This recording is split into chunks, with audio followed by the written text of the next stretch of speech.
Hello, everyone, and welcome back to another episode of Garbage Time Takes. For the first time in a long time, all three of us are back in action. Dennis, welcome to the show. We've got special guest star Dennis Weaver joining up me and Bob today. Dennis, thank you for coming, and we're happy to have you. Welcome to the show. Yeah, I love it. I love it. We were just talking about that. It's good to be here, guys. Yeah, it's good to have all three of these faces on the screen. I don't even know when the last time that has happened was, because even earlier this year, a month or two ago when we had all of us, somebody was in the car driving through the cornfields of Ohio, somebody was passed out on the couch ready to fall asleep at any moment, and so yeah, it's good to have a full and normal pod. Absolutely, Bob. Thank you as always for joining me today on this fine evening. How are we doing today, Bob? How are we doing? Back ready to roll, ready to rip into anything that moves. You know me. Absolutely. Um, Not sure where we want to start. We could start college football with the four college football playoff teams being announced. We could go there. Been a hot topic over the last week. Could start with Thursday night football and Mike Tomlin on the verge of not finishing 500 for the first time in his career. Could start with the Bengals, who somehow pulled one out of their arse Monday night. Where we could start with the MLB hot stove. There's a lot of play. We could start with the Detroit Pistons. Let Bob get on a roll. Where do we want to start tonight? Where do we want to start tonight? And Dennis, I, because you're our I mean, special do you think guest, so? because you're our I was special guest this evening, Dennis, how about you tell us where you want to start? I was just gonna say I feel like maybe the special guest should choose. I think that only makes sense. You know what? You know what? Before it gets too late here, I think I've got to let Bobby run on the Detroit Pistons. I think I've got to let this rant go because that's really going to dictate the rest of the episode, the rest of the mood of the episode. I don't know. I feel like this is a pace setter, and I think that's where I want to start. Okay, Bob, set the tone for the episode. The Pistons, I believe, have now lost 18 straight games after starting the season 2-1. The Detroit Lions have more wins this calendar year than the Detroit Pistons do in a significantly less number of games. Bob, are we reevaluating Troy Weaver as a GM? Are we trying to force Tom Gores to sell the team? Is Monty Williams a fraud? I mean, where do we stand, Bob? Where do we stand at 2-19 and a season that we both said would be a failure if we did not finish 500? Derek, Derek, where do we stand at 2-19? We stand 6 feet under the earth right now. Is where we stand. As the famous saying goes, Derek, we hit rock bottom and we're starting to dig because this is unbelievable what we're seeing. Tom Gores, let me tell you, Derek, Let me tell you. cheap, no good, doesn't even give a rat's you know what about the Detroit Pistons. Thank you for the hat change, Derek. Um, the fact of the matter is, this roster, while it on paper has a lot of talented pieces, chronically underperforms at every level. We are right through with mediocrity and garbaggio in this organization. Troy Weaver failing to make any sort of moves, failing to bring us any sort of relief to this. I, I, you're lucky this is FCC airwaves, Derek, or this would be we would be hopping loose here. However, Troy Weaver failing to do anything here clearly has not been able to assemble the roster needed to success. We're 18 deep into this. I mean, if we were this were drinks, Dennis would be in the hospital. The And Monty don't call me one Williams, drink Dennis for nothing. Monty Williams. Let me tell you, he's turned into a complete and utter fraud because when he was brought here, he was brought here, as one of the best coaches in the league to bring this organization back from mediocrity and under 500 performances. And what do we get? We got another year, another top five pick that we have brought to the roster, even more talent. Tried to sign some, seemed like relatively bargain basement deals like with a lot of upside. And what does Monty Williams do? We've not seen any development. We've not seen any sort of progress on any of these guys. I mean, heck, we got Isaiah Livers out there trying to carry this team. He wasn't even good at Michigan, and let All me right, tell you, folks, wasn't even not good in Oh the no. NBA. This hey, is why I Now, let Bobby cook. I This will is why I not. let Bobby cook. I will not listen. Isaiah Livers' performance at the NBA level is, something else to be discussed. But I will not tolerate any Isaiah Livers University of Michigan slander. That man, we would have won the national championship if he was healthy during that NCAA tournament run. He was not. We ended up losing. But I will not. There will be no Isaiah Livers Michigan slander. Isaiah Livers Piston slander? Fine, fine. But no Isaiah Livers Michigan slander here, Bob. Continue. well, to continue on that front, there, I have no idea how there's been nothing done. We're idle. You know, you know, 17 in a row, sure. 17 in a row doesn't can't I would say it could happen to anybody, but let's just get this straight. It cannot really happen to anybody, just the Detroit Pistons. However, things are bad, Derek, when Desmond Bain. Now, Dennis, not a intricately involved NBA fan, probably doesn't even know the name Desmond Bain, and he came in last night on a team with Ja Morant, Steven Adams, Jared Jackson, who did play, and Marcus Smart, and the only guy playing out of those four was Jared Jackson. And Desmond Bain drops 49 points to sink the Pistons. 49 points. Keith Cunningham has barely even got to 30 points. And Desmond Bain dropped 40 freaking 9 points on us, and we lost. Embarrassing. And I'm pretty sure it was at home. Maybe Not on the sure. road. I don't know. But let me just say one thing. If somebody isn't fired before we hit 20, we We're pretty close. I'm calling for a complete boycott of this team. I'm calling for a complete boycott if there's no changes made by the 20 game mark. Bob, At this point, Derek, it's getting to the point where I'm almost going to be sad if we don't break the record for most consecutive losses. Because if we do all this for nothing, not even to set a record, then it will be completely wasted. Okay. Bob, are we It's are Number the it's one, the it's the Cleveland Browns parade, the 0 and the number 16 one parade. thing, the number one thing that we need to do. This is the plan to get us out of this. okay? Number one, Killian Hayes needs to be nowhere near the starting lineup. Nowhere near it. Get him out of there. See you later. Sayonara. Jaden Ivey, get your head out of your FCC Airways. Sorry, folks. Get your head out of you know what, and start playing like a top pick. It's getting to the point where I'm putting it on the fraud watch, Derek. I'm sorry. Oh no, oh no. Bojan Bogdanovic, God bless him, is the sixth man that has now turned into the face of the franchise. Cade Cunningham, you know what, Cade Cunningham? You shot like crap against the Grizzlies yesterday, but here's the deal. You're brought in to be the face of the franchise, the piece we're going to build around. Every other team that has a player like that, a young player like that, he's shooting 100 shots a night. He's going for 30 points. Maybe you should give that a try for once. Start letting the ball freaking fly, and we're going to ride or die with you. What else could we do? We've lost 18 in a row. Jalen Duran, keep up the good work. Jalen Duren unfortunately is out for the next 2 weeks with an ankle.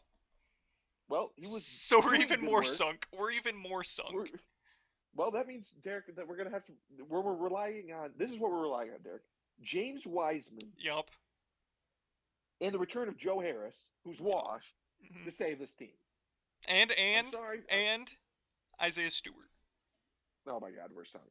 Well, anyway, I had to get this out of my system. One of the most famous pods ever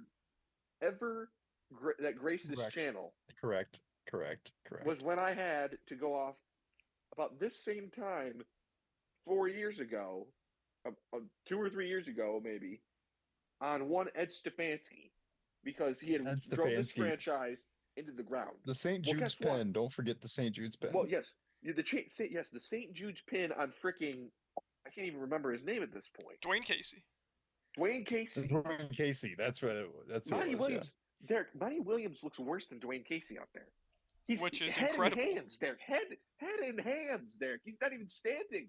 He's sitting on the bench, head in hands, like we've just been driven, like a sword has just been driven through our hearts. I mean, where's the fight for the city of Detroit? This is a championship organization. We've been reduced to this. I mean, heck, Dennis's brother rooting for the Indiana Pacers, who have run diddly squat, have more to root for than we do. Correct. I'm sorry, Derek. I can't let this go. I can't let this go unpunished. I can't let this go uncovered. I can't let this mediocrity and this abomination continue in this state. We deserve better, and darn it, we're going to get better. I mean, you can only go so far to the bottom before you start to go up, and we're getting close. We're getting close to reaching the very, very bottom, Bob. And I'd like to point this out right now, Derek, before you go on. NBA, don't even think about screwing us out of the lottery this time. Because we could have had Victor Wembanyama and been assumedly out of this mess. But instead, we got one bumlord, Jaden Ivey, who hasn't done diddly squat and duped us into thinking he was something at Purdue. And now we're in the graveyard, Derek. We're in the graveyard. Unfortunately, I can't even name one top prospect that we might get, unlike Victor Wembanyama. So we're probably still sunk. However, get us out of the gutter. Save us, NBA. Bob, I don't know if you saw, but the Pistons are so bad that they pulled the LeBron James Lakers against the Pistons off of NBA TV. Off of NBA TV, Bob. National broadcast on NBA TV, they pulled LeBron James off of national TV because the Pistons are so bad. It's disgusting. It's disgusting. This whole thing could have been ended weeks ago if we would have beat the freaking Washington bumlord Wizards. But instead, we got beat by like 10 points. Correct. Bob, one last thing. What are we doing? One last thing. How long before you enter the transfer portal in search of a new NBA home? Is the transfer portal an option? Derek, I think transfer portal will have to be considered. Have to be considered. If, under one circumstance, if we win our third game on the game that would set the record if we lose. Okay. Because then it will just mean that I have watched this garbage franchise do all this for nothing. Not even for a record, just for the fact that we're crap. If we're going to be crappy, I want to at least, like when the Lions were bad, Derek, I at least wanted to be historically bad. Mm-hmm. So everybody knew, right? Mm-hmm. So it was evident. If we don't do that, then what are we doing? Bob, are we trying to match the Philadelphia 76ers of the process days for one of the worst records of all time? Is that what we're shooting for? Derek, I'm serious. We might not even win 8 games. Derek, I'm concerned. I mean, we might not even hit double digits. We might not hit double digits. I never thought I'd ever say that. This is Detroit, the Detroit Pistons we're talking about. A famed franchise. Championship franchise. Legacy, Bob. I mean, what would Ben Wallace and Chauncey Billups think about this, Derek? What would Ben Wallace and Chauncey Billups think about this? This would have never happened under their watch. Yeah. It's tough, Bob. I can't add on to anything you've already said. I quit watching this team a long time ago. Here's the thing. There are a lot of other Detroit franchises on the rise, including the Detroit Red Wings and the Detroit tonight in overtime. Those bums. They did. The last-second goal. They did. They tend to give up last-second overtime goals like it's free candy on Halloween. But they're a good team, a good team, a promising team, still a team not even close to reaching their peak. And we have the Right. Lions, Bob. And we have the Lions, and who knows, the Tigers, after signing Kenta Maeda, could be on the rise. After acquiring Mark Canna, which I think was a very shrewd move, could be on the rise. I think there's Big league hitter, Derek. Big league hitter. I think there's a lot of other teams in Detroit that deserve our attention more than the Pistons until they prove us otherwise.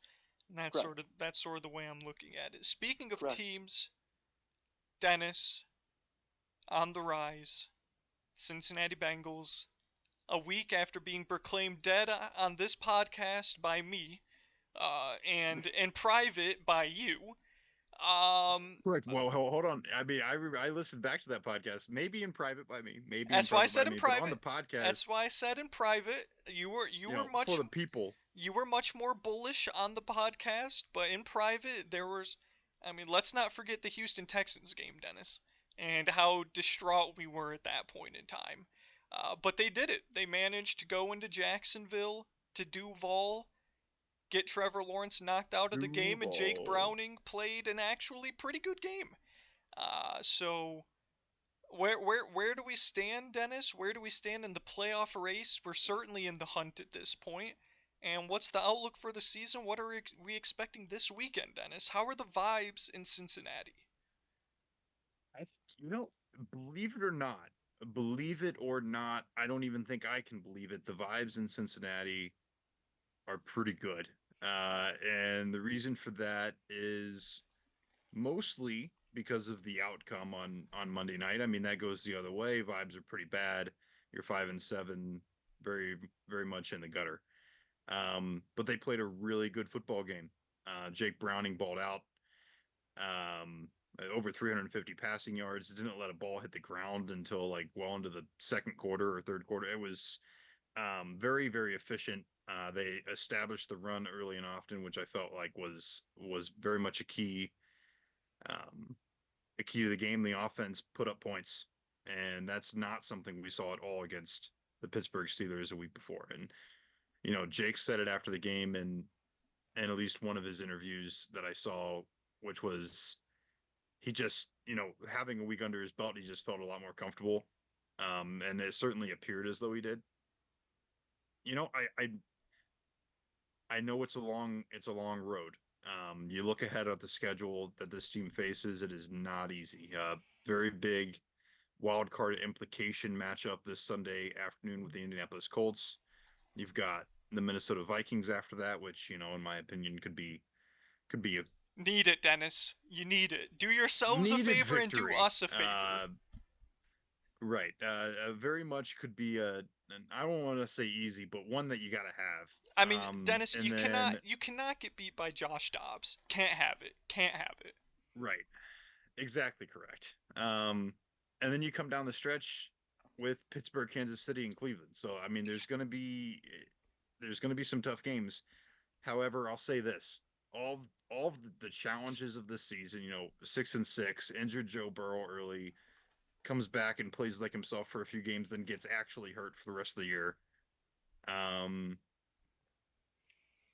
we're one game out of the wild card spot. We're one game out of a wild card spot, and with Pittsburgh losing tonight to the 2-win New England Patriots, massive help. It seems like, and you guys, you could jump in here if you have a different opinion. It seems like most everyone else is on the decline here in this race. I mean, you've got the Pittsburgh Steelers with coming off now losses to the Arizona Cardinals and New England Patriots with no Kenny Pickett. Not that Kenny Pickett was a world beater, but it means you got to start Mitch Trubisky, Correct. um, who did not look good this evening. You got the Browns out here starting Joe Flacco, given their limited number of options. Super Bowl quarterback. That's right, Super Bowl I mean, champion. Super Bowl champion. Super Bowl champion 15 years ago. Yeah, that wasn't that long ago, but you know what I mean. It it seems like there's actually a chance here, believe it or not. And the this weekend is massive. I think that everything is still in front of us at this point. Believe it or not. believe it or not. I think we probably need to go. I mean, it seems like we're starting to get a lot of help. If we win 3 of these last 5 and get tons of help, we could get in. If we win 4, and get to 10-7, we're probably in. And that's all you can ask for at this point in the season is to be in the hunt graphic. The in the hunt That's right. graphic. I think we're steadily there. We have the tiebreaker on the Buffalo Bills since we beat them head to head. We could this weekend pick up a tiebreaker on Indianapolis. So yeah, I have a little bit of hope. The performance on Monday night was inspiring. Yeah, it was a big one. And Bob, I'm gonna invite you into the conversation now. Here's the $1 million question, or should I Right, say, multi-$100 million question?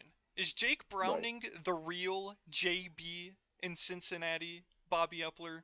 Did Joe Burrow get money that instead should have went to Jake Browning? And Joe I'm Burrow, not. Joe Um, Burrow sitting on the couch, sitting in an I'm not arm going to entertain sling, this. And hurt for the season, multiple injuries in the past. I mean, Bob, maybe Jake Browning is the real JB, and the Bengals should build their franchise around him. Well, they certainly could go have ahead. done so at a discount. I'll tell you that. In Mike Brown esque fashion, and Dennis will appreciate that. Jake Browning could have been a cheap option at quarterback for him. You know, here's the thing: Joe Burrow, unfortunately, it appears, folds like a house of cards in the wind, with a stiff breeze. Gonna fold like completely, and bad knee, bad back. Anything that gets touched, snaps. Um, Unfortunately for Dennis, or maybe fortunately, but unfortunately at the same time, my prediction was a year too early. I really should have been waiting for this year for the downfall, but luckily for Dennis, his downfall has been saved by the revelation of the new slash real JB, Jake Browning, a fellow uh, college football playoff quarterback Correct, correct. who who's now going to be tasked with uh, leading the uh, Bengals against the woeful AFC North. I remember, I remember just a short time ago when I was calling the AFC North woeful, and Dennis was beating me back with a stick, saying, "Whoa, whoa, whoa, whoa! I mean, we got. I mean, this is a bunch of world beaters that we're talking about here." And how fast the mighty have fallen, as I would like to say. Well, no, because Um, because the most important player on the field for 3 of those 4 teams is no longer on the field. So, Correct, Dennis, but I of said this course, corrected us, but I said this after they had gotten injured, and you still gave me a hard time. So that's why I'm ripping you now. But well, the records speak for themselves. I mean, my gosh, Mike Tomlin. Somebody stop Mike Tomlin, please, Dennis. Mike Can you get Tomlin behind will that go at over least? 500. Mike Tomlin will go over 500, mark my words. He only needs to win 2 more games. Dennis, please tell me you're not rooting for that. I'm not rooting for it. I'm just saying it's a fact. As sure as the sun sets in the west, Mike Tomlin will go over 500. Well, sure as the sun rises in the east, Jake Browning is the real JB in Cincinnati. You can count on that, Dennis. That's just absolute.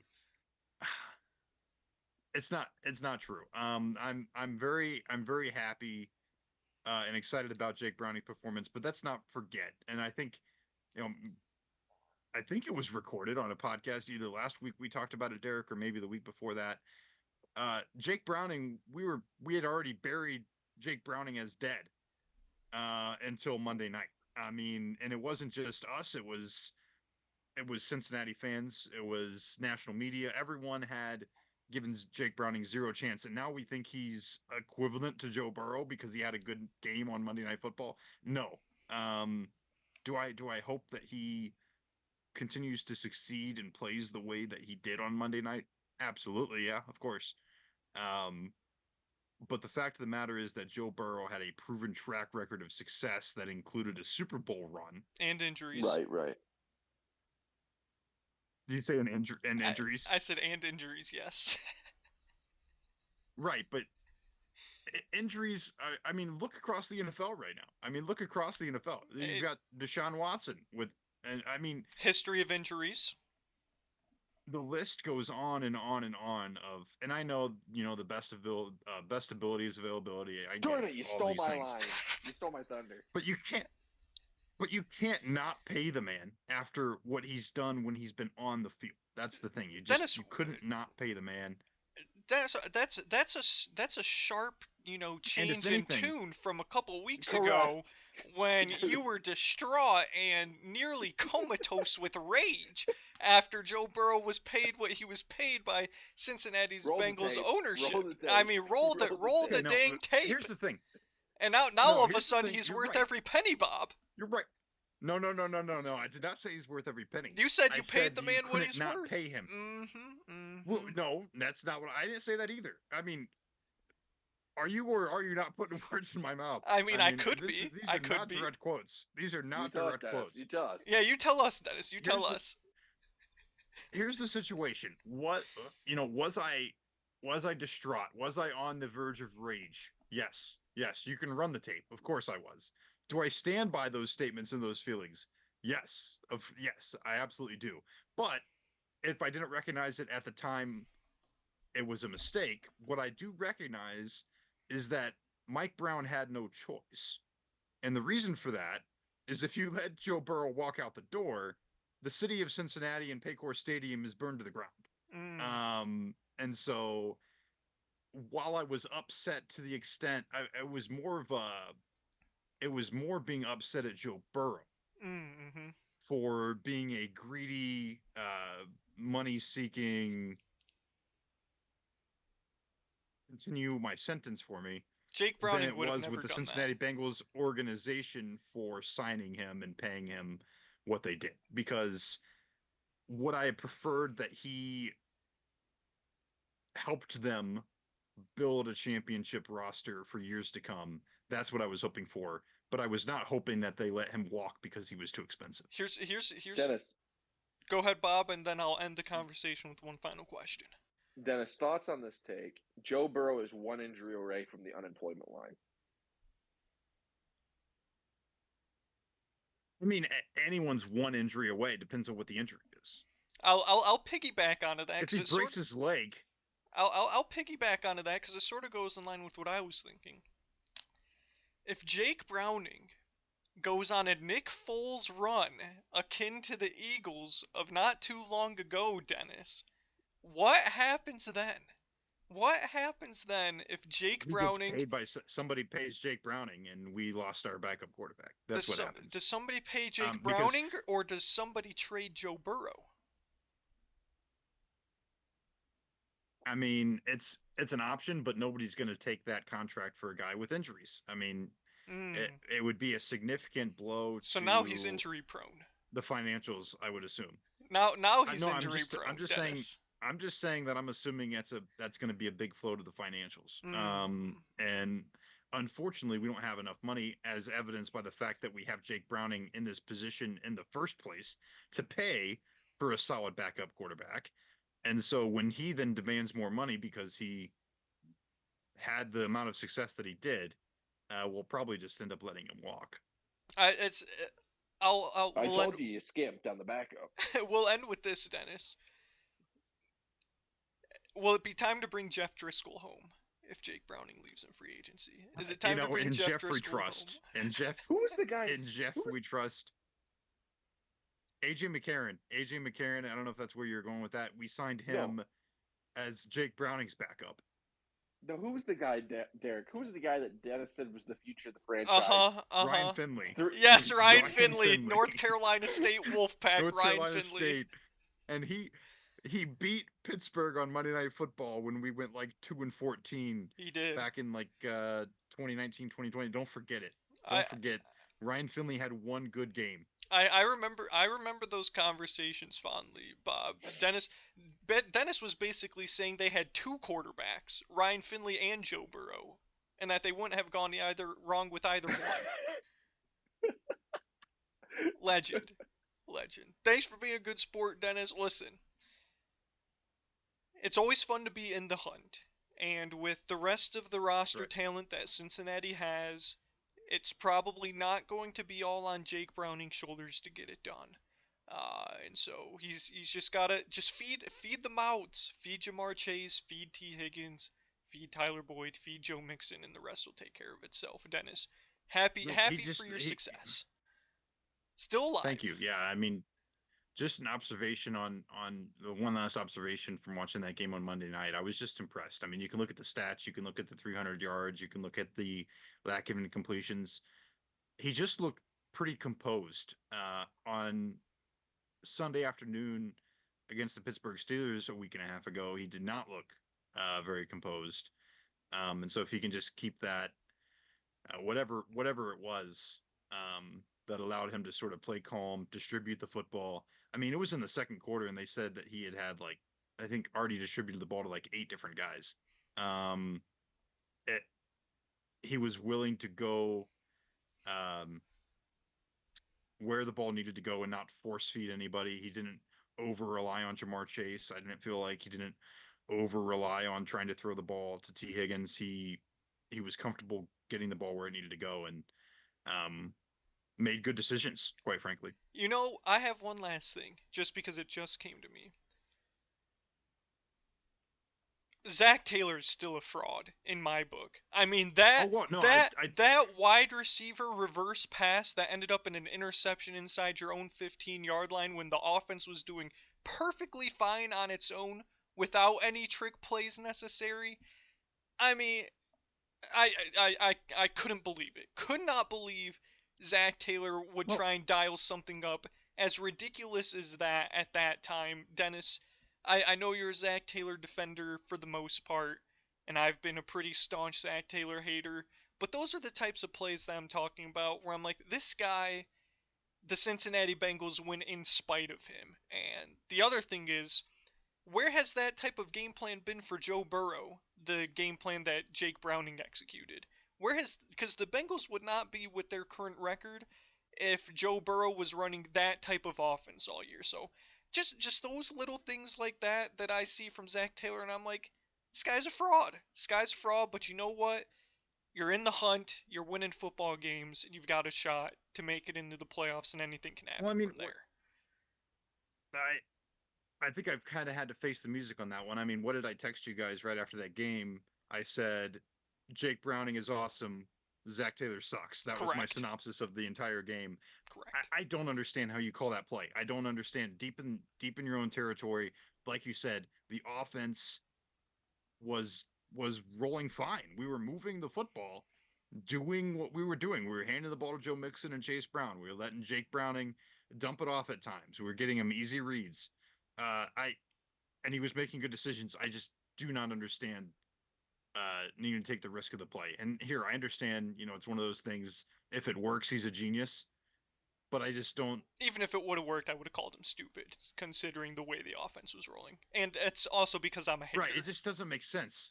It just doesn't make sense to take the risk. It's a high risk, high reward play, and I just quite simply don't think you needed that risk at that point in the game. And you said it. We won or in spite of Zach Taylor on Monday night. Certainly, I will have to admit that. Yeah, yeah. Well, as long at the end of the day, the Cincinnati Bengals will continue to show up on the in the hunt graphic, and when you get into the December, that's all you can ask for. Bob, That's right. the Detroit Football Lions are 9-3, off to one of their best starts since 1962. And Bob, you can tell me if it's a coincidence or not. Murders in Detroit City have not been this low since 1960. Okay, so the Detroit crime rates have not been as low in 60 years. Coincidence? I think not. But Bob, Lions are 9-3. They got off to a hot start against the Saints, up 21-0 in the first 7 minutes of the game. Defense, naturally, as they always do, let the Saints back into the game. Derek Carr, before he left with an injury, completed like 16 of 17 straight passes. Uh, but ultimately, the Lions walk away with the win. They don't ask how, they ask how many. We don't really, I don't think we need to beat the dead horse of Aaron Glenn and his pathetic defense. I don't think we need to beat that horse. Although I'll give them credit, Run defense this year, very good. Very good run defense this year against non-mobile quarterbacks. We'll see what happens this weekend against the Bears. But it's tough to win in the NFL, Bob. We know it's tough to win in the NFL, especially in the Superdome, especially in New Orleans. They don't lose a lot of home games there. They got it done, Bob. How are we feeling going into this weekend against Chicago? I mean, you got to be feeling good against the Bears. Unfortunately, we all know what the Bears possess, and that's a mobile quarterback, which means that I've inserted Justin Fields back into my fantasy lineup for this week because I'm banking on a quick 100 spot in the rushing game from him. However, I still think we need to go back to what we know with the Bears is that their defense is very exploitable, and Justin Fields will cough it up and make some mistakes. As though that's what we were really going to have to take advantage of. Should be a victory for the Lions, and my prediction of I believe at the beginning of the season of um, 13-4 is looking quite possible at this point in time. Um, and I'm happy to be part of the ride. Yeah, that's I'm hoping that I don't have another mid-game meltdown as I did 3 such weeks ago against the last game against the Bears. Hopefully I can actually watch this one all the way through. Um but yeah, Bob, the Lions 9-3 and control their own destiny for years, Bob. How many years did we wear the paper bag? How many years did we wear the paper bag of how many consecutive seasons without an NFC North title for the Detroit Lions? And Right, we're on the precipice of greatness. Uh, but of course, Bob, the Green Bay Packers just can't suck. They can't suck. Beat the Chiefs and true Green Bay Packers form. They're probably gonna weasel their way right into the seventh seed in the NFC and try and screw us. Uh, but we can save that discussion for another time. But I wish for once in my lifetime the Green Bay Packers would just suck. I really wish they would. Uh, right. but going back to my frustrations with this team, I sort of said it in the group chat following the game against the Saints. I'm going to do my best. I can't say that I'll fully, commit to it, but I'm going to do my best to just enjoy the ride of this team because they're a fun team to watch, especially on offense. The defense is what it is at this point, and for me to expect anything different than what they've shown me this season would be the definition of insanity. Doing the same thing over and over again and expecting a different result. I've watched the same Lions defense over and over and over again and keep expecting them to be better. It's not going to happen this year, and that's okay, because we're ahead of schedule, Bob. The rebuild is ahead of schedule. We've still got guys on rookie contracts. Yes, contract extensions are looming, but our salary cap situation's pretty good. This team is going to be good for a long time. It's why we didn't go, selling third round picks, second round picks for Montez Sweat or Chase Young. It's because we're not building for now, we're building for long term. And hopefully Ben Johnson's at the helm, but if he's not, I'm sure Dan Campbell will find someone just like he found Ben Johnson. But ultimately, at the end of the day, I've come, I've grounded myself, come to the understanding, the realization that the Lions team is fun to watch, and that I should just try and enjoy the ride for as long as it lasts instead of letting my frustrations get the best of me and expect this team to be Super Bowl contenders when, although facetiously, I might add, although Dennis may beg to differ, our Super Bowl predictions after week one. As fun as those were, and as fun as it is to reminisce on those, the Lions, frankly, are not a Super Bowl team. They're likely not a Super Bowl team, and that's okay. That's okay. Got a lot of holes to fill for next year, and maybe they'll be there next year. But for now, we're gonna enjoy the ride. Step one, win the North. Step two, win a home playoff game, and from there everything's gravy. But that's where we're at, and that's what I've come to realize, and I'm gonna try to enjoy the ride. I think that's a great strategy. I think that that's exactly how. I mean, I'm reflecting on the first run just a couple of years ago now with the Cincinnati Bengals, and that was such a it was such a big deal to win a playoff game. Obviously, at that point, had become such a big thing. And I remember when we beat the Raiders, that was almost bigger than winning the AFC. It really was all gravy after that point, and I hope that's something that Detroit gets to experience this year. I personally think, I mean, I would actually disagree. I think that they have shown over the course of the season that they do have what it takes to compete deep into the playoffs this year. Oh, well, I appreciate that, Whether that Dennis. means a Super Bowl run or whether it doesn't. Um, it's a very well-rounded team. It's a very well-coached team. And they face some adversity, sure, but all good teams do. I mean, you're talking about right now the San Francisco 49ers, considered probably the best team in football, I would think. And they lost 3 games in the middle of the season, one of which to the Cincinnati Bengals, who are just trying to scrap into the playoffs. I mean, it's a very difficult league. You're going to face some adversity. Um, and I honestly think that has probably made the Detroit Lions even better as the season is marched on now. But we'll see, and I'm glad that you guys get to kind of sit back and try to enjoy the ride because it is fun to have a good team. It's fun to have something to look forward to watching every week. Yeah, I mean, I'll say this. As Lions fans, we've never had expectations. And it gets pretty Right. easy when you have a 9-3 team to expect more of a team than they're actually capable of giving you. And I Right. don't think it's fair, not that they care, but it's not fair to the team for me to be disappointed if we were to like lose in the divisional round, even if they do finish the season 13-4. So we'll see. It's, coming from the Michigan football program and then having the Lions have a similar level of success this year. It's easy to start riding high. Real easy to start riding high, having some unrealistic expectations. So for the Lions, I'm going to try and put them in check. That's not to say same old Lions, because those are clearly dead. If the same old Lions weren't dead, they would have lost that game to the Saints easily and lost to the Viking or not the Vikings, lost to the Bears a couple weeks ago. They lose those games if they're the same old Lions. So those guys are dead and gone. But yeah, we're just gonna vibe. That doesn't. I'm still gonna critique Jared Goff at every turn, cause he's in a contract year. Jared Goff's in a contract year. We've got to decide whether he's the guy long term. Played really well last week. Made some pretty big plays scrambling in the pocket. Had to give him credit where credit was due. That play to basically seal the game was a big one. Stepped up in the pocket, made a somewhat athletic play, which I didn't think he was capable of. So we'll see what happens, Bob. Where do your expectations run for the rest of the season?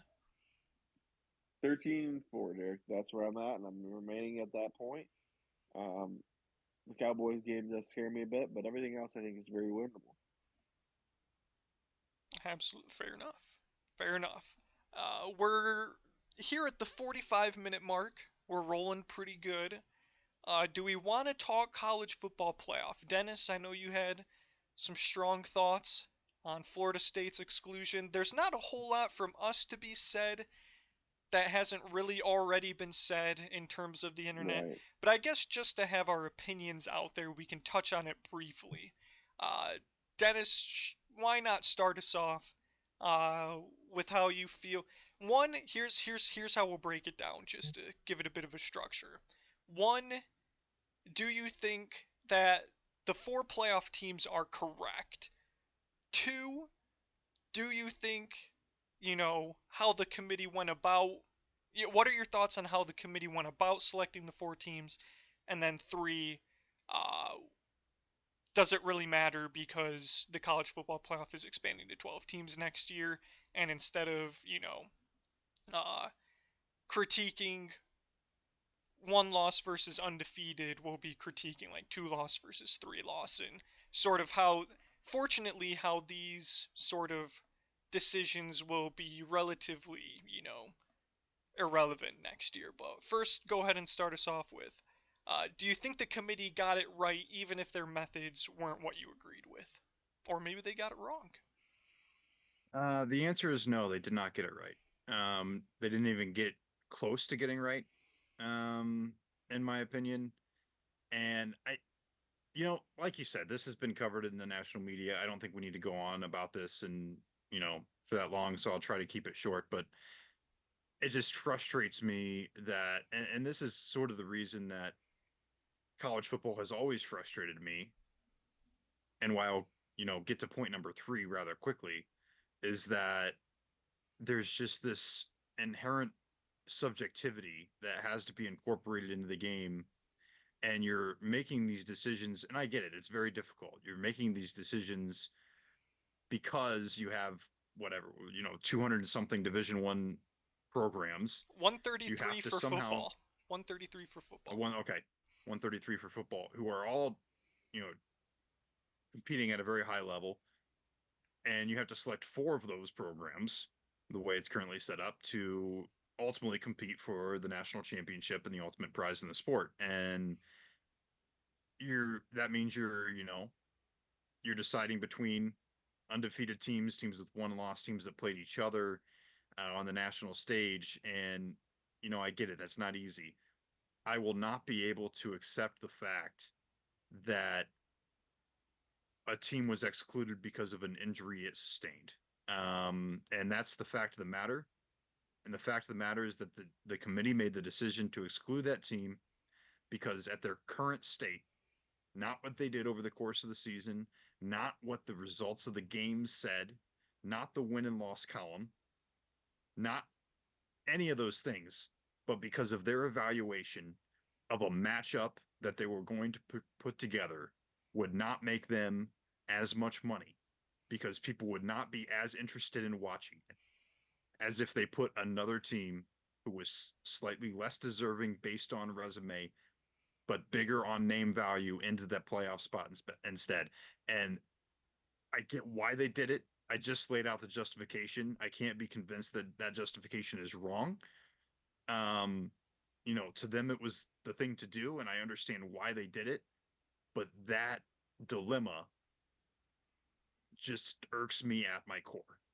Um, and that's why, to get to point number three, I think that the 12 team playoff will be an improvement. I think it'll make me more interested in the sport as a whole.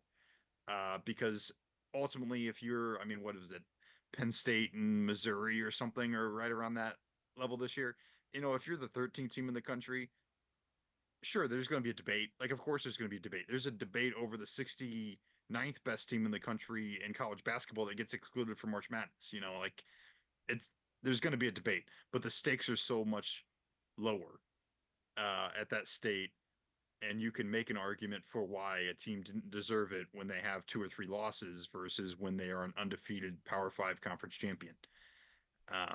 And so I'm excited to see the expansion, and I'm excited to see it actually play out on the field rather than in a meeting room. Yeah. Yeah. I'll sort of ask you another question, Dennis. And this actually first I'll lay out mine sort of thought process, then we can get to Bob, and then I'll swing it back with one last question. Uh, Personally, if you really want to, be literal about everything, you could very easily argue Michigan, Georgia, Alabama, and Ohio State were the four best teams. You can look at Texas. I think realistically, you can look at Washington. Um, but I think if you really wanted, as many people do, to put Vegas odds on everything, even though Vegas odds don't really mean much when 9.5 point favorite Oregon loses to Washington rather, easily. Um, if you wanted to look at odds, those probably end up being your four best teams. The way Vegas looks at it. Some independent BCS computer rankings, I believe, actually ended up. Uh, I believe the rankings they have lined up with what the final college football playoff committee rankings were, but that's besides the point. Uh, Ultimately, what happened is, in my opinion, you sort of had just hypocrisy from the playoff committee. Because the problem is the criteria they've laid out is so unbelievably subjective, as you pointed out, Dennis, that it's nearly Right. Right. impossible. It's nearly impossible to equitably, uh, evaluate each team under that criteria. Because how do you separate best from deserving? Really, how really can you separate best from deserving? Um, Because is Florida State deserving being a 13-0 team? Absolutely. Did I personally think that Florida State was a top 4 team even with their 13-0 record and with Jordan Travis? No, I didn't. I thought they were the sixth best team. But ultimately, that's just because it's a subjective measure. But Right. they were more than 100% deserving. You're a 13-0 Power 5 champion. You should be in the college football playoff. Under that reasoning. But ultimately, what I think happened is that the committee ultimately probably didn't think Florida State was a top 4 team even with Jordan Travis, and his injury basically allowed them to kick them out of the playoff because initially, even though they were ranked 4, I mean, Ohio State dropped from 2 to 6 after losing to Michigan by 6 points on the road. Does that really make that much sense? Not really to me personally. Georgia drops from 1 to 5. Does that really make that much sense? Not really. And so He's up that's to 6, yeah, they drop yeah, didn't they? exactly. They dropped to 6. Um so to me that doesn't really make much sense, and it's why I think the committee has such a hard time fairly, and fully using their criteria because they don't even know how to apply their own criteria. My personal issue with the entirety of the top sort of 6 rankings is that not only is it just like 1 second resume matters, the next second it doesn't, because Ohio State was ranked number 1 initially because they beat Penn State, who is an above average team, but not elite. They beat Notre Dame on the road, who is above average, and Rutgers' defense was good. That was their criteria for initially ranking Ohio State number 1, which is fine, but ultimately, you didn't think they were really that good because you dropped them all the way down to number 6 once Michigan beat them. So my problem with the whole thing really boils down to I don't think the College Football Playoff Committee really knows how to rank teams, and they just sort of wishy-washy rank teams as they see fit based on a lot of preseason hype. Because if you watch Georgia this year, they didn't really play like the number 1 team in the nation throughout most of the season. Whether or not how much of that was due to Brock Bowers being out, tough to say really because I don't watch them closely enough. But that was a team that was in like a 1-score game with Auburn, who lost to New Mexico State. They were a team that was down at halftime to Arkansas, maybe? They were down 14-3. They were down 14-3 at halftime to some scrub team early on in the season. And really, they just didn't look like the same dominant team they did all of last year, but you give them the number 1 ranking because they're Georgia. So ultimately, what I think is the biggest problem in the 4-team playoff rankings, that shouldn't be too much of a problem once we expand to 12, is there's too much respect for the SEC, is ultimately what it boils down to. And granted, they've earned it over the years, but to really have, the best 4-team rankings that you can possibly have, you've got to evaluate each team for what they do that season. And ultimately, you know, 1 second it's the most deserving teams based on resume, like Ohio State was at number 1. And then the next second, it's, well, Bama would probably beat Florida State on a neutral field, so they're number 4, even though Florida State's 13-0. So ultimately, the committee just has terrible criteria that they don't know how to use properly, and they selectively decide which teams to apply said criteria to, and that's the way it is. Bob, feel free to shoot off your thoughts. Yeah, I'm much more happy with the choices that they actually ended up making than for State. I mean, I think those what we're going to watch is going to be way better games. Um, I wasn't a big believer in FSU, but you know what? They did what they could, and it's kind of a shame that they're not able to make it. But like I said, I'm more happy for the viewing experience that we're going to have. I thought that ultimately the best teams ended up getting in. Fair dues. Fair point. Which is, I mean, yeah, like circling back to what I said, that's exactly why they did that. And in my opinion, if you ask me, I don't think it has anything to do with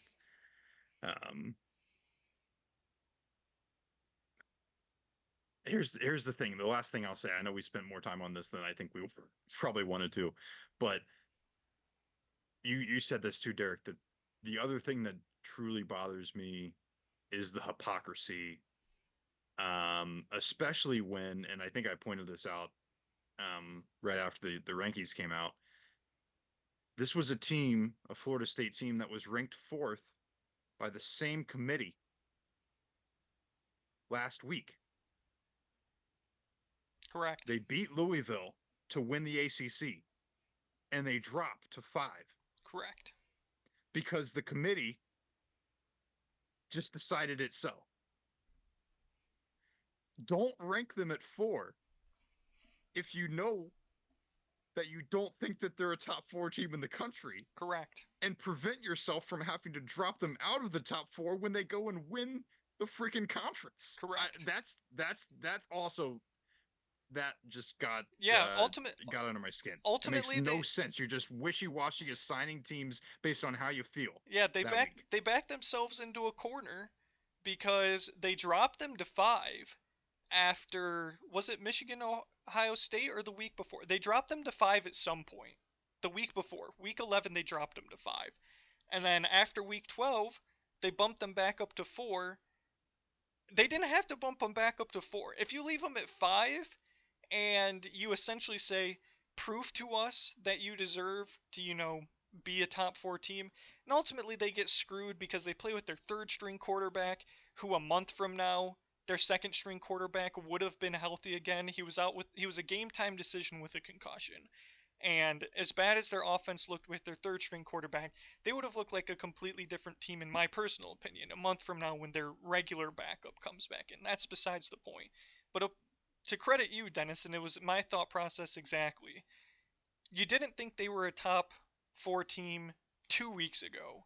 And then all of a sudden you thought they were a top 4 team last week.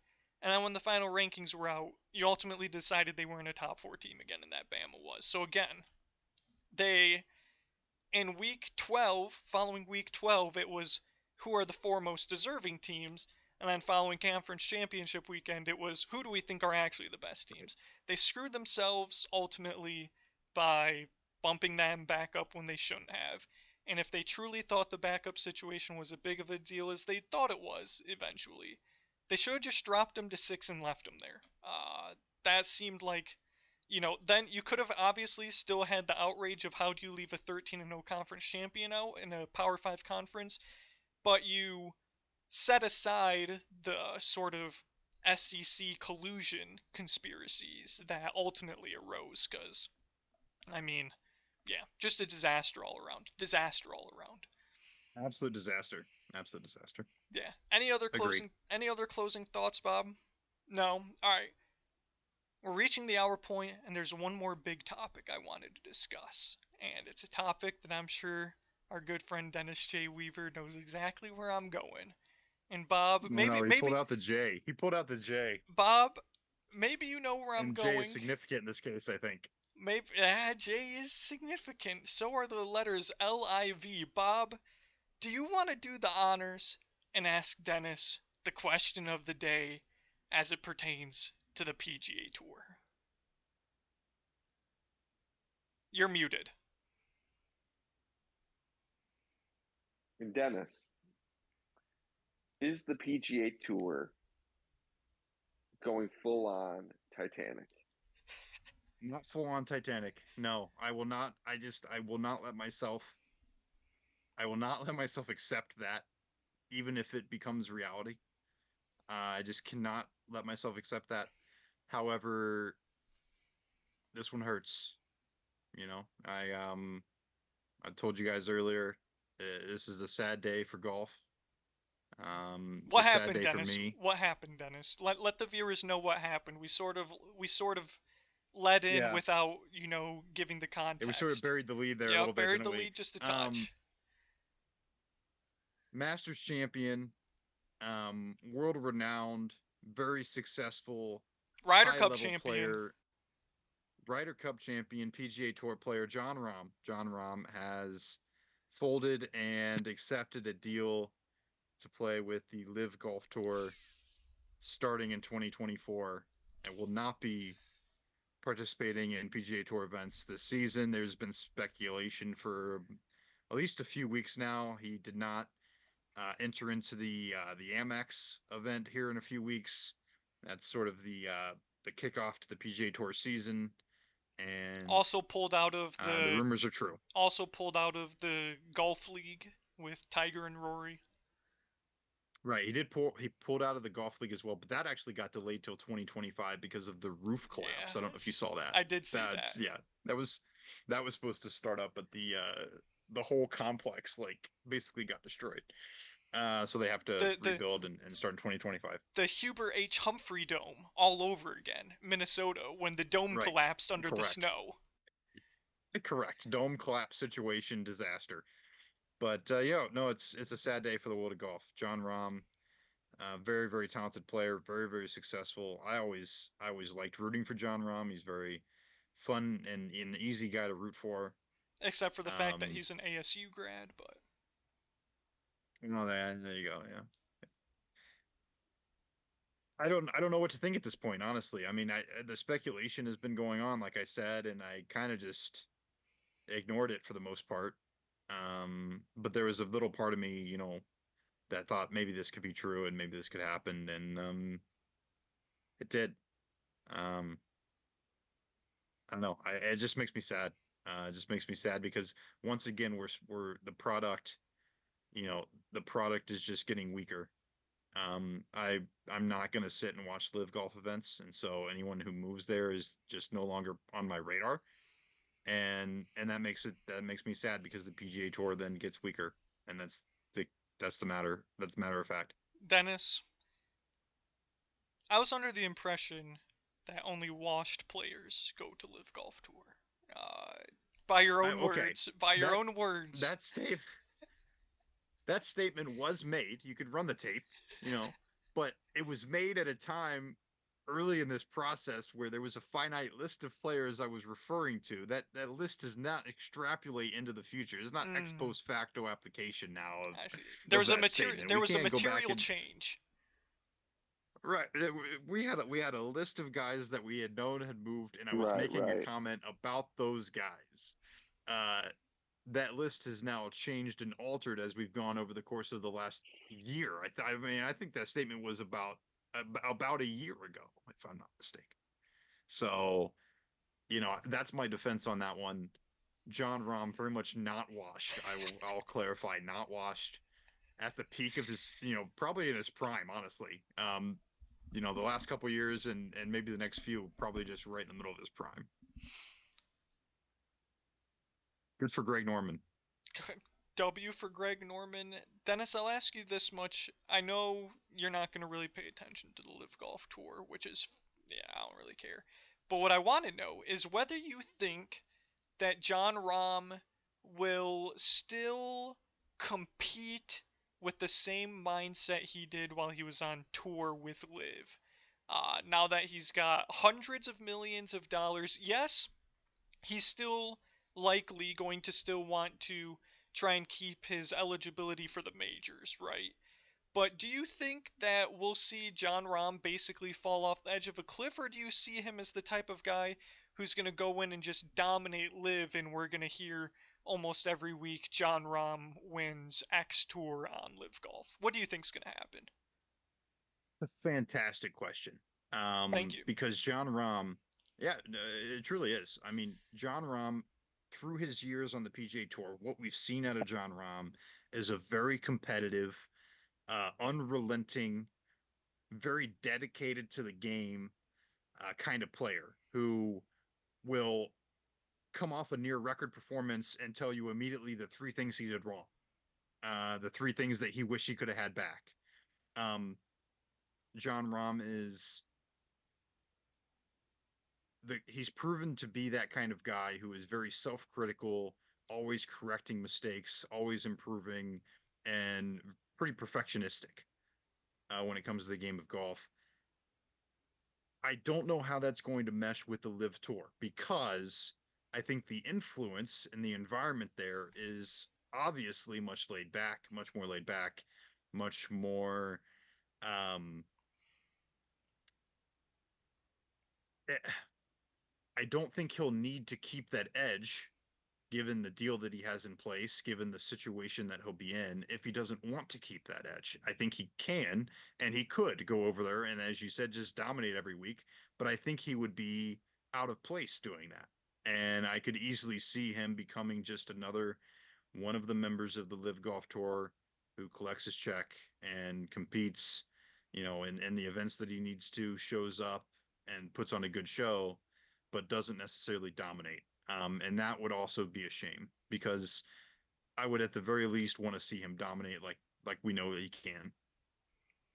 Yeah, fair, fair. Yeah, I'll be interested to see what happens. Bob, do you have any thoughts? And then Dennis, I've got one more live golf question for you after we go to Bob. Bob, your thoughts on John Rahm bailing, jumping ship, the sinking Titanic that is the PGA. Dennis can't seem to catch a break. Although I did warn him that this was going to happen, and this is the best that there is, really. And Dennis has some consideration to do about if you better find another sport for hobby. Dennis, my last question to you: do you think John Rahm is the last household name that leaves the PGA? I know you're much more in tune with the community than I am. You pay attention to it a lot more. Are there rumblings of other big names rumored to potentially be leaving? Because it seems like thus far, where there's been smoke, there's been fire. I mean, the John Rahm news sort of Right. came out of nowhere, and then ultimately, within the matter of a couple months, it ends up being true, and he leaves. Is there any more smoke out there? And or do you foresee any more big names leaving before the start of the next PGA season? So right now, that's another great question. Right now, I have heard no smoke, and it could be. I mean, it could be some lower names that the smoke of John Rahm has been covering up, and we just haven't been hearing about. That's very possible. However, John Rahm was sort of the only name that was being mentioned in these rumblings about a move to the Live Golf Tour. And honestly, like you said, it caught me by surprise. Even the rumors when they first started a few weeks back, because we really haven't had any movement in quite a while. I mean, the last major movement was probably Cam Smith last year, I would think.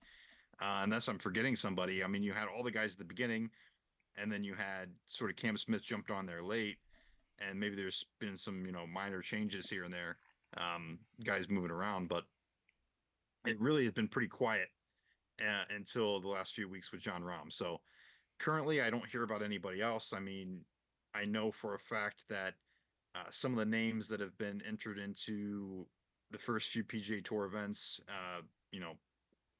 Scotty Scheffler, Rory McIlroy will be there, Jordan Spieth, Justin Thomas. Some of those guys I know for a fact have entered into and plan to play in those first few events at the very least. And so none of those guys are in rumors, and I haven't heard any other ones. But certainly it's possible. I mean, we only found out about John Rahm being rumored, a few weeks ago, so it can happen pretty quickly. Sure, sure. Bob, I want you to give me a Yes, hot sir. I want you to give me a hot take just for the memes. Who is the next guy to jump for Live Golf? I know you don't follow golf that closely, so maybe some of the more like tier 2 names don't speak out to you. Tony Finau. Tony Finau. That I mean, makes sense. Tail end of his It's career, not that hot of a take. still Not that hot of a take. not that hot I of a like take, that. says Dennis. I like it, Bob. I like it. Tony Finau, be on the lookout. You heard it here first. If Tony Finau does jump for Live Golf, please credit Bobby Epler at Garbage Time Takes Podcast. Thank you very much. Last thing, and then we can start to wrap it up here. We're just a little over an hour. Dennis, the hot stove has been hot in the MLB. And It's Bob, heating you're up. you're gonna be able Heating to up, join baby. in on this as well. We talked about it briefly. I can't remember if it was before the pod or at the beginning of the pod at this point, but the Tigers, Kenta Maeda and Mark Canna, now members of the Detroit Tigers organization, they're making moves. Dennis, Jamer Candelario, is a Cincinnati Red. You made one other move that I can't think of off the top of my head. Who was it? Nick Martinez. Nick Yes. Martinez. We signed Nick Martinez. We also signed Emilio Pagan Yes, Emilio Pagan. That was out the of other free name I was agency. thinking of. Yes, that was the other name I was thinking of. Yes. The hot stove is heating up. I saw Cincinnati Reds legend Nick Senzel is finally departed the franchise. See ya, Nick. See ya. Uh, but Good luck. the biggest news by far, Juan Soto to the New York Yankees, and Bob's got a big ol' you know what eating grin on his face. Currently, Juan Soto on a one last year of his deal. Scott Boras' client traded from the money-stricken Padres to the New York Yankees from Michael King and a decent haul of a number of other prospects. Uh, Not to mention, they also get Trent Grisham in the deal.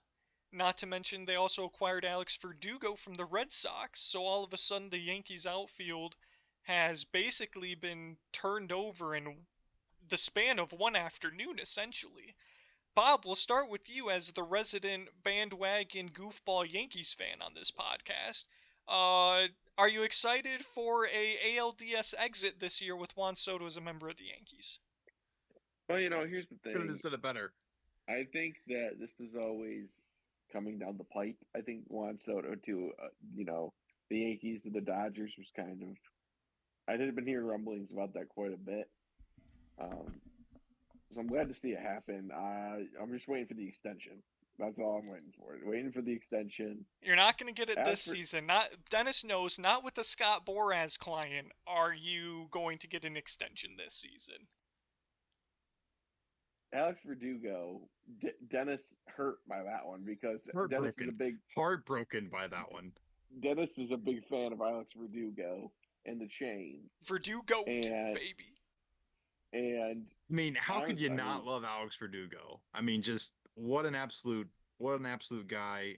Much easier to root for when he was wearing the Boston Red Sox uniform. I love Sad the day. move, Derek. I love the move. I mean, how do you not go get one of the best? It's what the Yankees do, Bob. It's what they do. Now Shohei time. Give me a break. Give me a break. Dennis, I sort of made a joke that the Yankees can now look forward to an ALDS exit instead of a wild card exit. Uh, I mean, the Tampa Bay Rays are still going to be the Rays. The Blue Jays are going to get another year older with experience for a lot of the young guys. You know, not that George Springer's a young guy, but you're still going to have George Springer. Hyunjin Ryu coming back from injury in a full off season. Not to mention Vladdy Jr., Bo Bichette having another year to improve. Where do you see the Yankees as a threat, not only in the AL East, but in, the national picture with the acquisition of the aforementioned guys?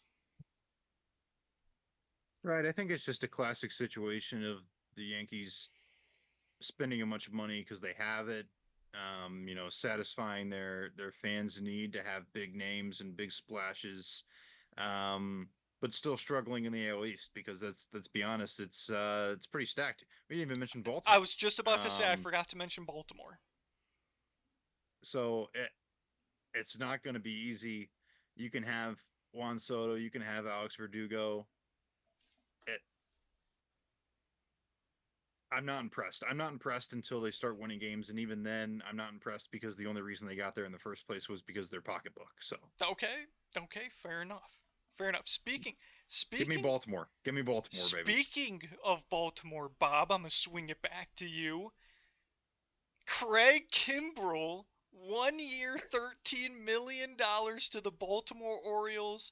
They lost Felix Bautista to Tommy John late in the season last year, and Bob, Dirty Craig's in the division. Bob, Dirty Craig's in the division.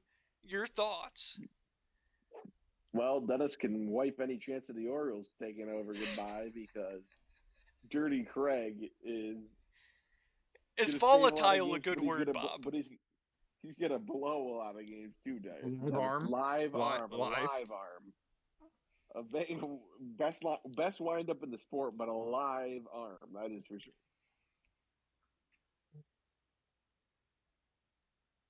Dennis, any thoughts on Dirty Craig, volatile closer? No, I think Bobby summed it up there. I mean, it's the truth. Dirty Craig's been around the block a little bit, and definitely a live arm. I don't know if you guys had winners and losers prepared or right bench ballers. I certainly did not. Um, no from But Bob. you know what? But you know what? I do have. We can do maybe instead of that, we can get back to doing garbage time takes your money because I do have a game for Okay, that. okay, good to know. Good to know. Yeah. The reason I asked is because I didn't have like preconceived winners and losers, but loser of the week, Dennis, and I know you've been following, I'm sure, the Shohei Otani saga. A few months ago, Shohei Otani said, anyone who leaks details of meetings with me will have it held against them, basically, what was said a few months ago as it pertained to the Shohei Otani sweepstakes. Loser of the week, Dave Roberts. Because Dave Roberts at the winter meetings was like, oh yeah, we talked to Shohei. Meeting went pretty well. Just completely. I mean, it's the classic meme. You had one job, and Dave Roberts absolutely destroyed that job. So, massive loser of the week, Dave Roberts, for letting the It's a details good one. slip of their meetings with Shohei Otani. I don't know if you saw the Dodgers GM afterwards was asked about it, and he's like, "Yeah, Dave already provided a comment on that, and we're not going to speak on it anymore." And it was just an absolute clown show from the Dodgers. Hoping that my Cubs are still in it. They have not had a leak come out, so I think that's good news. But we'll see. Dennis, I just didn't know if you had any thoughts on Dave Roberts absolutely blowing it. No, no. I mean, I just hope it ends soon so that we can trade for our starting pitching because everything seems to be on hold and it's really starting to get frustrating. Um, you know, I really wish these billionaires could just sort it out and he could just make a freaking decision so I can get Shane Bieber and Tyler Glass now on the roster. I love the confidence. Bob, I'm gonna swing it back to you real quick. Not about Shohei Otani, but about Eduardo Rodriguez signing a That was a big one. 3-year, $20 million with the team in my backyard, the Arizona Diamondbacks. Opted out of a 3-year, 51 or $2 million with the Detroit Tigers. So unfortunately, he got an extra couple milli per year. Bob, we were bamboozled, we were led astray, we were run amok, and flat out deceived by Eduardo Rodriguez. He played us. He played us, didn't waive his no trade clause because he didn't want to go out west, and then ultimately came out west anyway and screwed us. Bob, are you praying on Eduardo Rodriguez's downfall? I am, Derek. Not to mention that this man went MIA from the team, Correct. and we stuck behind him. Correct. For months, Derek, Bob. this is For months. Literally went AWOL. Literally went AWOL. how does that happen? How does that happen, Derek? We should have known it was a bad idea then. We should have known it was a bad idea to be involved with this guy. Yeah. And then last thing on the MLB, Dennis, I'm going to swing it back to you. The MLB draft lottery is a sham.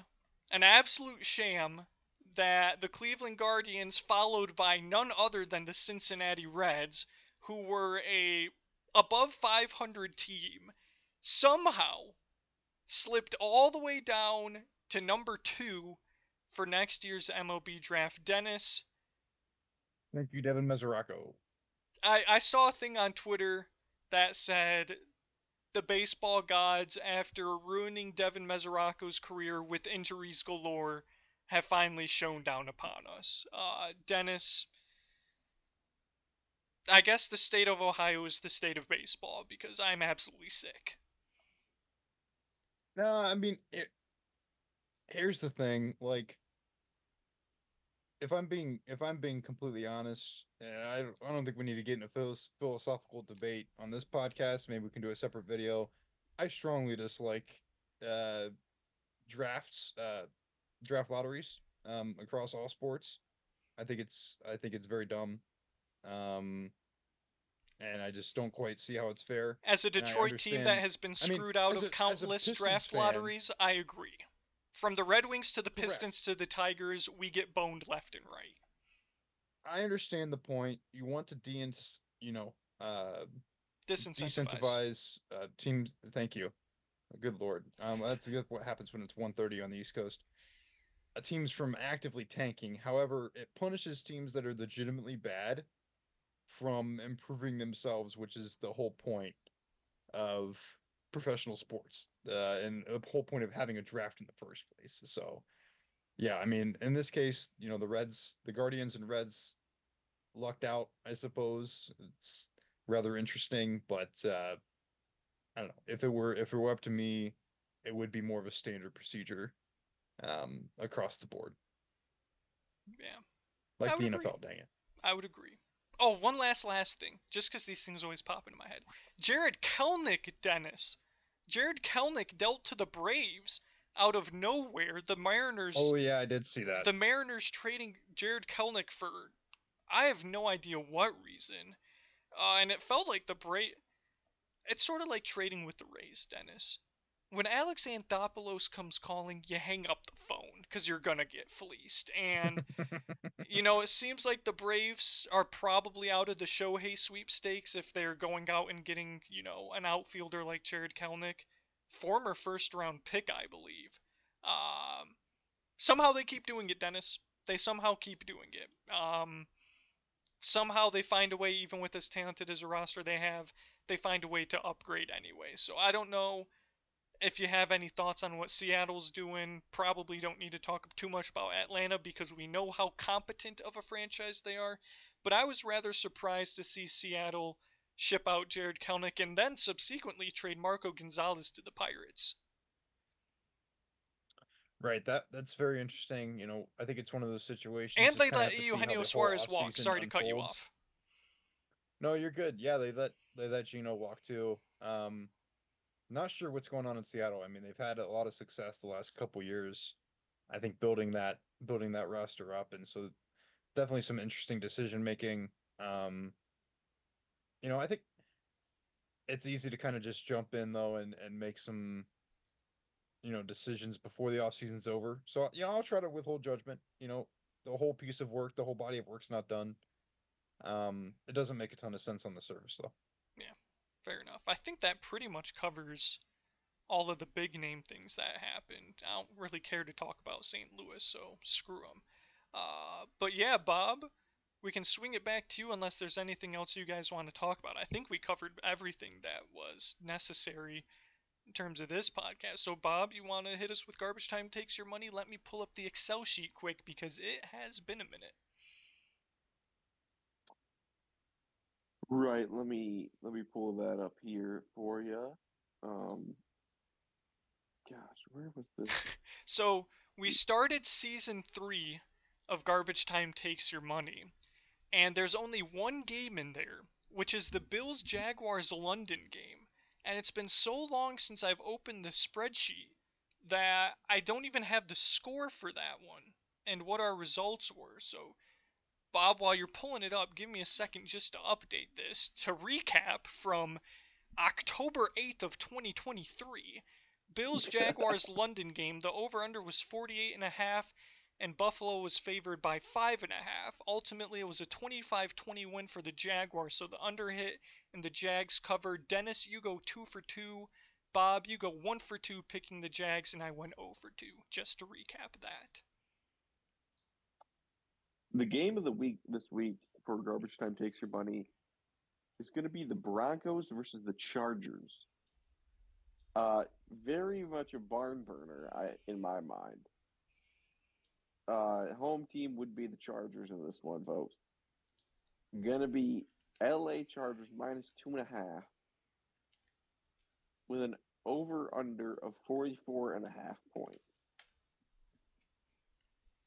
Dennis, your thoughts? Oh man, this is a classic wrong team favorite. Everybody is still assuming that Justin Herbert is the second coming. All right, This Denver Broncos team has been. go ahead, Go Dennis. ahead. I'll, Go I'll ahead. let you finish. I'll let you finish. I'll let you finish. This Denver Broncos team has been playing much, much better. Um, it certainly appears as though, I mean, they have more to play for. I mean, seemingly, I mean, the Chargers need this for their life, I guess, but the Broncos are actually in the hunt. And have just been playing better football as of late. I don't trust Brandon Staley to make good decisions. And ESPN is giving them a 68% chance to win the football game. So, you know, what do I know, I guess, but I'm just consistently not impressed with the Los Angeles Chargers. And if you're going to give me points with the Denver Broncos, take that all day long. That being said, not a lot of faith in the offenses, so give me the under. Yeah, the reason I gave you the stank face spot or Dennis is I can't tolerate the Justin Herbert slander, Dennis. I'm sure you saw the stat, and I don't remember the numbers exactly off the Well, top of my sir, head. I didn't what has he done? What has he done? Dennis, his defense has given up the exact same amount of points that his offense has scored, and he's averaging 30 points a game. Over 30 points a game, but his defense is giving up the same amount of points per game. What much more do you want the man to do, Dennis? I feel like we're at a point in time when it comes to NFL that if you're scoring 30 points per game, you're probably supposed to win the game.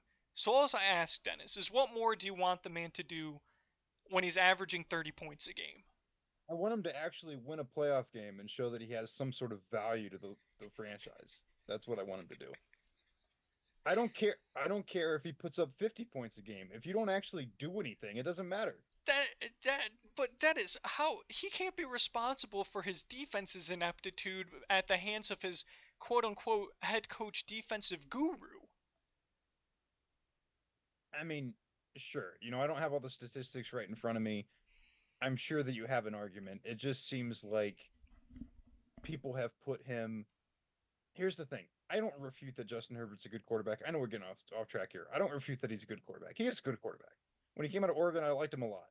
The thing that bothers me is that people consistently rank him as better than Joe Burrow, even though he's done absolutely nothing comparatively, um, and had much, much less success in the league. And yeah, you could point to other things, but it, I don't know. It just really bothers me that people think he's better with a much worse resume. Bob is the best ability availability. It still is, Derek. Is Justin Herbert available? You know what the best ability is? Winning AFC championships. That's what the best ability is. Don't worry, Dennis. You're not. I'm not going to be the guy that argues that Justin Herbert is a better quarterback than Joe Burrow. I just think Justin Herbert is basic. He's going to have a Philip Rivers career arc. He's going to have a Philip Rivers career arc where he puts up tons of numbers, but his defense fails him when it matters most because his head coach is a goofball dummy brain. But to get back to what we're actually talking about, which is garbage time takes your money, uh, I really struggle with this one. I think in the pick'em right now, I have the Chargers because you know, like they're just a bad habit I can't break. But I can still pick the Chargers to win by one, but the Broncos to cover the spread. So that's what I'm going to do. I'm going to take the Broncos to cover because riddle me this, Dennis. Is Sean Payton doing one of the best coaching jobs in the NFL with their early season turnaround that the Denver Broncos have experienced? I mean, I thought the Broncos were a guaranteed win no more than 4 or 5 weeks ago for the Detroit Lions here in a couple weeks. And now all of a sudden, it's a game that's going to have lasting consequences for both teams. But Sean Payton is a really good coach. Brandon Staley is not a really good coach. And I think Sean Payton's Right. done some really good things with Russell Wilson this year, where even with his 3 interceptions last week, the Broncos still had a chance at the end of the game to pull off that game against the Texans. So I think right now the Broncos are playing better defensively. I think they're playing just as good offensively. And so I'm going to take them to cover, and I may end up switching my pick 'em as well. But ultimately, Dennis, I think you're right. I think the under probably hits as well. So I'm going to tail you here, actually. Here we go. Well, that's super annoying because I wanted to take that same route as well. Um, Do it. Come on. We're all in on this together. all right, well, I'll No do it parody. then. You know, I really have a bad feeling that this might be the week that the Chargers screw us, but you know what? I'm not gonna pick it. I'm picking the Broncos and the under as well. So make that a 3 for 3, clean sweep. Derek, do you mind if I get into social medias? Go for it. I know you're slipping into comatose. Yes, sir. You know, it's been a good pod. Good to have the crew back here tonight, as always. At Garbage Time Takes on Instagram, at Garbage Time Takes on Twitter. Find the link to our website in the description of this video below. And of course, always be sure to cheer on all Detroit franchises and Jake Browning this Sunday. Couldn't have said it better myself, as always. I meant to say it at the beginning, but I'm saying it now. I hope everyone who's watched all the way through enjoys the thumbnail for this one. Me and Bob brainstormed it a little bit. We think it turned out pretty great. Dennis hasn't seen it yet, but he's going to. So we hope you I've enjoyed the not seen it. thumbnail. It's Hope it gonna be was good. entertaining. As always, thank you so much for watching. Hit the notification bell, hit the subscribe button, comment. Engagement matters. We don't care. We'll take it any way we can get it. Thanks so much for watching. We appreciate all the support. Glad to have the three of us back in action, full cam, all gas, no brakes. Go Lions, go Bengals, go Blue. Any other final closing thoughts? I think that covers it. Nissan's thing. Drive American made. Drive American made, people. That's what we call a topic for another time. Topic for another time, I suppose. All right, once again, thanks so much for watching. We'll wrap it up here, and we'll see you hopefully for next week's episode again with the three of us. But until then, have a good weekend, have a safe weekend, and we'll see you next time. In 3. 2. 1. Peace. Peace. Peace.